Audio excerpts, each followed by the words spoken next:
अगर तुम ये सुन रहे हो तो शायद तुम लाइफ में बिजी हो। काम चल रहा है, दिन निकल रहे हैं, लोगों से बात हो रही है। फिर भी कभी कभी एक खाली सा सवाल उठता है, मैं ये सब क्यों कर रहा हूं? ये सवाल लाउड नहीं होता, ये पैनिक नहीं होता, ये बस एक हल्की सी टैपिंग होती है अंदर कहीं। इकिगाई इसी टैपिंग से शुरू होता है। इकिगाई कोई गोल नहीं है, इकिगाई कोई प्रेशर नहीं है। इकिगाई ये भी नहीं कहता कि तुम्हें अपनी लाइफ बदलनी ही होगी।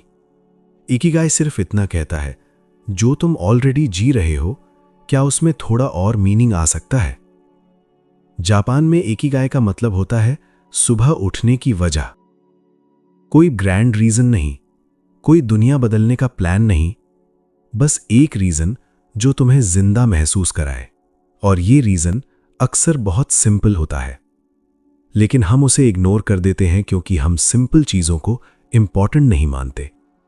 हम सोचते हैं पर्पस मतलब बड़ा काम, पर्पस मतलब फेम, पर्पस मतलब सक्सेस।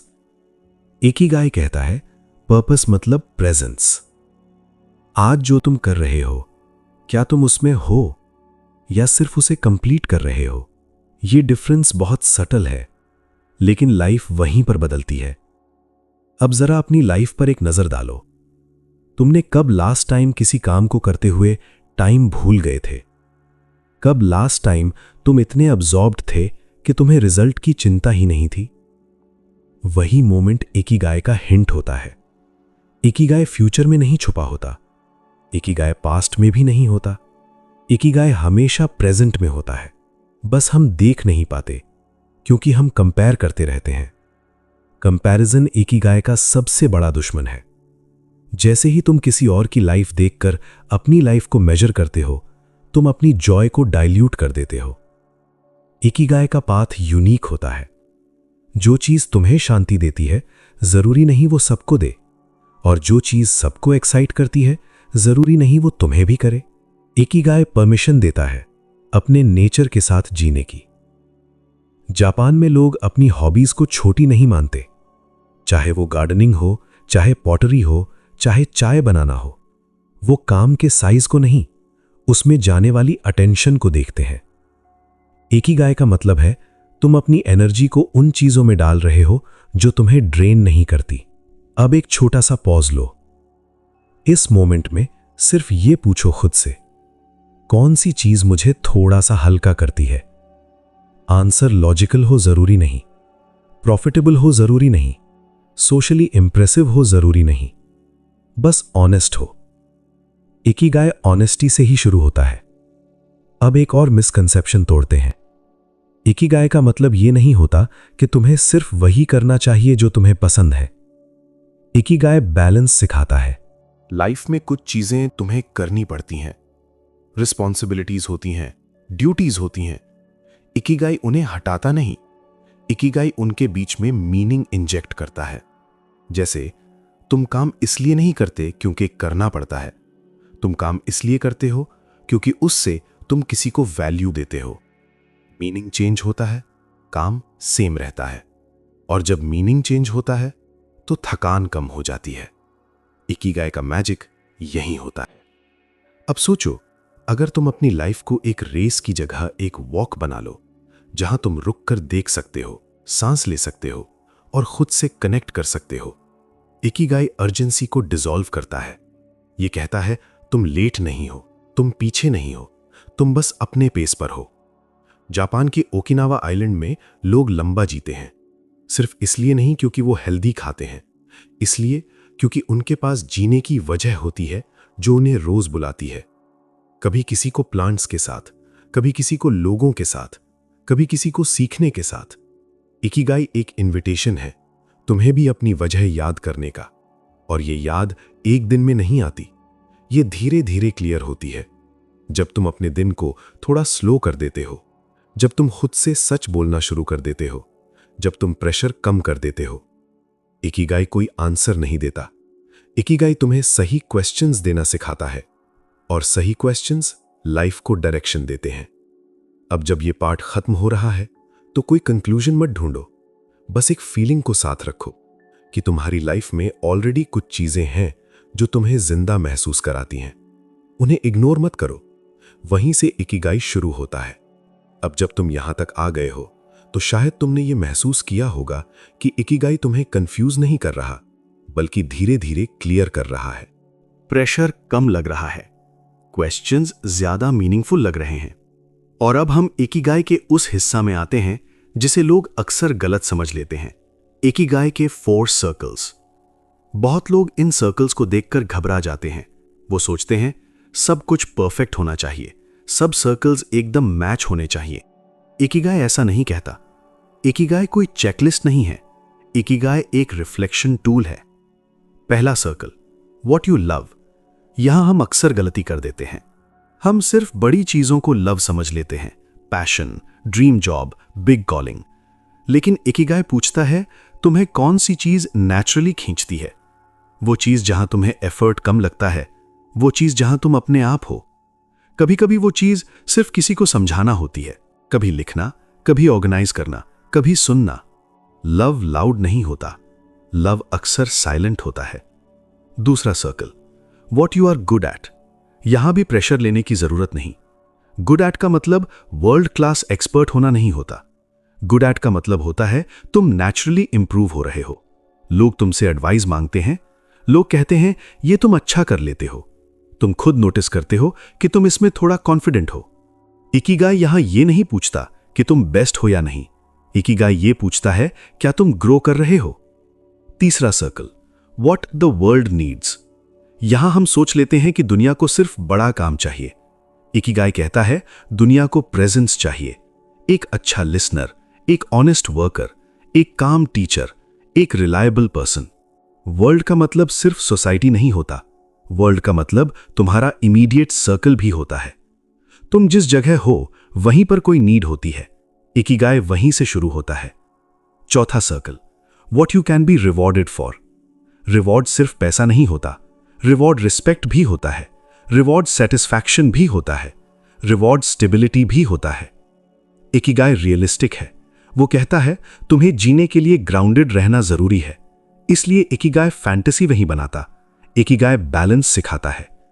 अब एक इंपॉर्टेंट बात, ये 4 सर्कल्स एकदम परफेक्ट ओवरलैप करें ये जरूरी नहीं। कभी कभी तुम 2 सर्कल्स में होते हो, कभी 3 में। इकिगाई एक पॉइंट नहीं है, इकिगाई एक जोन है। तुम जैसे जैसे अवेयर होते जाते हो तुम्हें जोन के अंदर मूव करते रहते हो। अब बात करते हैं एक बहुत कॉमन कंफ्यूजन की, पैशन वर्सेस पेशेंस। लोग कहते हैं फॉलो योर पैशन। इकिगाई थोड़ा अलग बोलता है।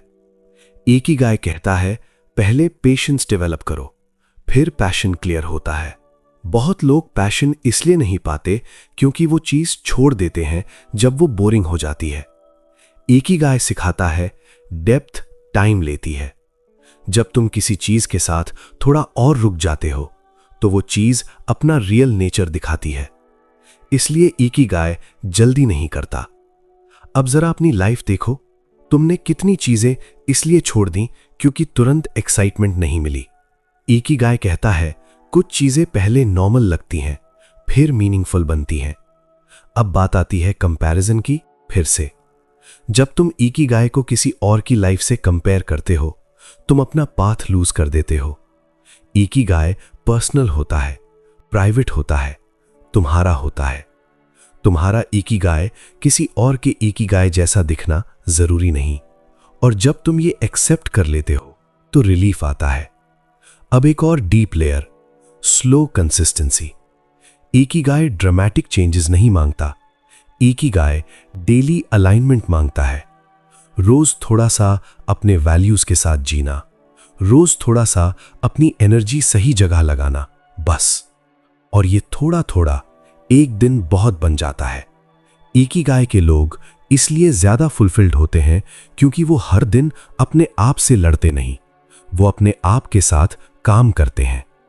अब जब ये पार्ट धीरे धीरे खत्म हो रहा है तो एक चीज याद रखो, तुम्हें अपना इकिगाई आज ही क्लियर करना जरूरी नहीं। तुम्हें बस इतना करना है जो तुम्हें थोड़ा जिंदा महसूस कराता है, उसे थोड़ा और स्पेस देना है। वहीं से क्लैरिटी आती है। अब जब हम यहां पहुंच गए हैं तो शायद तुमने ये महसूस किया होगा कि इकिगाई कोई थ्योरी नहीं लग रही। ये तुम्हारी डेली लाइफ के साथ क्वाइटली बैठ चुकी है। और अब सवाल ये नहीं है कि इकिगाई क्या है, अब सवाल ये है इससे जीना कैसे है। इकिगाई का असली टेस्ट किसी जर्नल में नहीं होता। इकिगाई का टेस्ट होता है तुम्हारी रूटीन में। सुबह जब तुम उठते हो, क्या तुम इमीडिएटली रश में चले जाते हो या तुम एक पल रुककर अपने दिन को फील कर पाते हो? इकिगाई यहीं से शुरू होता है। इकिगाई के लोग सुबह उठकर लाइफ को फाइट नहीं करते, वो लाइफ को ग्रीट करते हैं। इसका मतलब ये नहीं कि उनके पास प्रॉब्लम्स नहीं होती, इसका मतलब ये होता है कि वो प्रॉब्लम्स को अपनी पहचान नहीं बना लेते। इकिगाई तुम्हें सिखाता है एनर्जी मैनेजमेंट, सिर्फ टाइम मैनेजमेंट नहीं। तुम्हारा दिन कितना बिजी है ये ज्यादा इंपॉर्टेंट नहीं, तुम्हारा दिन कितना मीनिंगफुल लगता है ये ज्यादा इंपॉर्टेंट है। अब काम की बात करते हैं। इकिगाई के पर्सपेक्टिव से काम सिर्फ पैसा कमाने का जरिया नहीं है, काम एक एक्सप्रेशन है। एक्सप्रेशन का मतलब यह नहीं कि तुम हर दिन इंस्पायर्ड फील करोगे। एक्सप्रेशन का मतलब यह है कि तुम अपनी वैल्यूज को काम के थ्रू जी रहे हो। जब तुम काम में सिर्फ रिजल्ट देखते हो, तुम जल्दी थक जाते हो। जब तुम काम में मीनिंग देखते हो, तुम सस्टेनेबल हो जाते हो। इकिगाई काम को स्लो बनाता है लेकिन डीप बना देता है। अब रेस्ट की बात। हम रेस्ट को गिल्ट के साथ देखते हैं, जैसे रेस्ट एक रिवॉर्ड हो जो काम के बाद मिलना चाहिए। इकिगाई कहता है रेस्ट कोई लग्जरी नहीं है, रेस्ट एक रिक्वायरमेंट है। जापान में लोग रेस्ट को लेजी नहीं मानते, वो रेस्ट को मेंटेनेंस मानते हैं। जैसे मशीन को ऑयल चाहिए, वैसे ही माइंड को रेस्ट चाहिए। अगर तुम बिना रेस्ट के जीते हो तो तुम अपने इकिगाई को भी थका देते हो। अब जॉय की बात। जॉय का मतलब कांस्टेंट हैप्पीनेस नहीं होता। जॉय का मतलब होता है लाइफ के साथ कोऑपरेशन। कभी जॉय शांत होता है, कभी सिंपल होता है, कभी बस एक कप चाय जैसा होता है। इकिगाई लाउड जॉय नहीं मांगता, इकिगाई कंसिस्टेंट जॉय मांगता है। अब हम आते हैं एजिंग और लॉन्ग लाइफ पर। इकिगाई सिर्फ यंग लोगों के लिए नहीं है, इकिगाई उन लोगों के लिए है जो जीना चाहते हैं, चाहे एज कोई भी हो। जापान के एल्डर्स रिटायर होने के बाद लाइफ से रिटायर नहीं होते, वो अपनी इकिगाई को छोटा कर लेते हैं लेकिन छोड़ते नहीं। कोई गार्डन संभालता है, कोई बच्चों को सिखाता है, कोई बस रोज वॉक करता है और लोगों को स्माइल देता है। इकिगाई ये याद दिलाता है, जब तक तुम यूजफुल महसूस करते हो तब तक तुम अलाइव महसूस करते हो। यूजफुल का मतलब सिर्फ प्रोडक्टिव होना नहीं, यूजफुल का मतलब होता है तुम्हारी प्रेजेंस किसी के लिए मैटर करती है। अब एक बहुत जरूरी चीज, लेटिंग गो ऑफ अर्जेंसी। मॉडर्न लाइफ तुम्हें हरी सिखाती है, इकिगाई तुम्हें रिदम सिखाता है। हरी में चीजें जल्दी होती हैं, रिदम में चीजें सही होती हैं। तुम लेट नहीं हो, तुम स्लो भी नहीं हो, तुम बस अपनी स्पीड पर हो।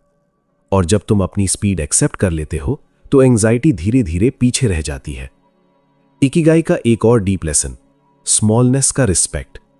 हर दिन एक्स्ट्रा ऑर्डिनरी होना जरूरी नहीं, हर दिन प्रोडक्टिव होना भी जरूरी नहीं, कभी कभी बस ठीक रहना ही काफी होता है। इकिगाई परफेक्शन नहीं मांगता, इकिगाई प्रेजेंस मांगता है। अब जब ये फाइनल पार्ट अपने एंड की तरफ आ रहा है तो एक बात बिल्कुल क्लियर हो जाती है, इकिगाई कोई चीज नहीं जो तुम अचीव करते हो, इकिगाई एक तरीका है जिससे तुम लाइफ को एक्सपीरियंस करते हो। तुम्हारे दिन जैसे हैं, तुम्हारा इकिगाई वैसा ही दिखेगा। और जब तुम अपने दिन को थोड़ा ज्यादा कॉन्शियस बना लेते हो तो इकिगाई नेचुरली तुम्हारी लाइफ में सांस लेने लगता है। अब इस पल को यहीं रहने दो। अगर तुम ये सुबह सुन रहे हो तो इस शांति को अपने दिन के साथ ले जाओ। आज हर चीज को प्रूव करने की जरूरत नहीं, बस हर चीज में पूरे रहना काफी है। और अगर तुम ये रात में सुन रहे हो तो धीरे धीरे सब छोड़ते जाओ, दिन भर की आवाजें, अधूरी सोच और वो प्रेशर भी जो तुम बेकार उठाए हुए थे। इकिगाई याद दिलाता है, जीने का मतलब सिर्फ आगे बढ़ना नहीं होता, कभी कभी यहीं रुककर महसूस करना भी जीने का हिस्सा होता है। सांस आती रहे, पल आते जाएं और तुम बस साथ में चलते रहो। चाहे दिन शुरू हो या रात खत्म हो रही हो, इतना याद रखना, तुम्हारा पर्पस कोई दूर की चीज नहीं है, वो इसी जीने के तरीके में छुपा है। यहीं से इकिगाई जीना शुरू होता है।